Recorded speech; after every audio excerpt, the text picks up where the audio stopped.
Mass మహారాజా Raviteja eagle Sankranti బరి నుంచి తప్పుకుంది. ఈ సంక్రాంతికి ఈ మధ్యకాలంలో ఎప్పుడూ లేనంత భారీ పోటీ వచ్చింది. పైగా అందరూ స్టార్ హీరోలే. ఒక స్మాల్ హీరోను తప్పిద్దామనుకుంటే అతను మొండిగా ఉన్నాడు. పాన్ ఇండియన్ సినిమాగా రిలీజ్ అవుతుంది కాబట్టి తప్పుకోవడం కుదరదు అన్నాడు. దీంతో మొండోడినే ఒప్పించి పోటీలో రద్దీ తగ్గించారు. ఎస్, ఈగల్గా ఆ మొండి మోతుబరి చేసిన విధ్వంసం చూడాలంటే మరికొన్ని రోజులు ఆగాల్సి వస్తోంది. 12న గుంటూరు కారం, హనుమాన్, తమిళ్ డబ్బింగ్ మూవీ అయలాన్ వస్తున్నాయి. 13న సైంధవ్, 14న నాసామిరంగా విడుదలవుతున్నాయి. అయితే 13నే ఈగల్ రావాల్సి ఉంది. కానీ ఈ పోటీని తగ్గించేందుకు ఇండస్ట్రీ పెద్దలంతా కూర్చొని మాట్లాడి రవితేజతో పాటు ఈ చిత్ర నిర్మాతలను కూడా ఒప్పించి మరో కొత్త డేటుకు వెళ్లేలా చేశారు. ఆ డేట్లో రవితేజకు పోటీగా మరే సినిమా రాకుండా ఉండేలా ఎక్కువ మొత్తం థియేటర్స్ అన్నీ ఈగల్కే వెళ్లేలా చేస్తామని హామీ కూడా ఇవ్వడంతో రవితేజ నుంచి సానుకూలమైన స్పందన వచ్చింది. దీంతో నిర్మాతలు ఈ చిత్రాన్ని ఫిబ్రవరి 9న విడుదల చేసేందుకు సిద్ధమవుతున్నారు. నిజానికి ఈ నెల 26న మాస్ మహారాజా రవితేజ బర్త్డే ఉంది. అదే రోజు ఫ్రైడే కూడా వచ్చింది. పైగా పబ్లిక్ హాలిడే. దీంతో 26న విడుదలవుతుందేమో అని భావించారు. బట్ వీళ్లే ఫిబ్రవరి 9ని సెలెక్ట్ చేసుకున్నారు.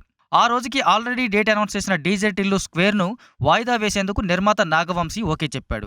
యాత్ర 2 కూడా ఫిబ్రవరి 9న రిలీజ్ డేట్ అనౌన్స్ చేసింది. ఈ యాత్ర 2ను కూడా వాయిదా వేయించే ప్రయత్నం చేస్తాం అని చెప్పాడు దిల్ రాజు. డీజే టిల్లు 2 ఆల్రెడీ నాగవంశీ గుంటూరు కారం ఇక్కడ ఉంది కాబట్టి ఆయన ఇమీడియట్లీ ఓకే చెప్పాడు. సో ఒక ప్రొడ్యూసర్ ఇలా వస్తున్నందుకు చేద్దామని. ఇంకోటి యాత్ర ఉంది, ఇంకా యువి వంశీ కాంటాక్ట్ కాలేదు. వంశీతో కూడా మాట్లాడి పాసిబిలిటీ ఉంటే వాళ్ళని కూడా ఇంకొక వీకు డేట్ ముందుగా వెనకాల కానీ చూసుకోమని అడుగుతాము. సో ఈగల్కు మాక్సిమం సోలో రిలీజ్ దక్కే అవకాశాలున్నాయి. అయితే ఇలాంటి సందర్భాల్లో అభిమానుల నుంచి వ్యతిరేకత వస్తుంది. తమ హీరోను కావాలనే తొక్కేస్తున్నారు అన్న భావన కలుగుతుంది. అది ఇతర హీరోల సినిమాలపై నెగటివ్ ప్రచారం చేసేలా ప్రోవోక్ చేస్తుంది. అందుకే ఈగల్ టీం నుంచి ఓ అఫీషియల్ లెటర్ విడుదల చేశారు పీపుల్ మీడియా ఫ్యాక్టరీ ప్రొడ్యూసర్స్.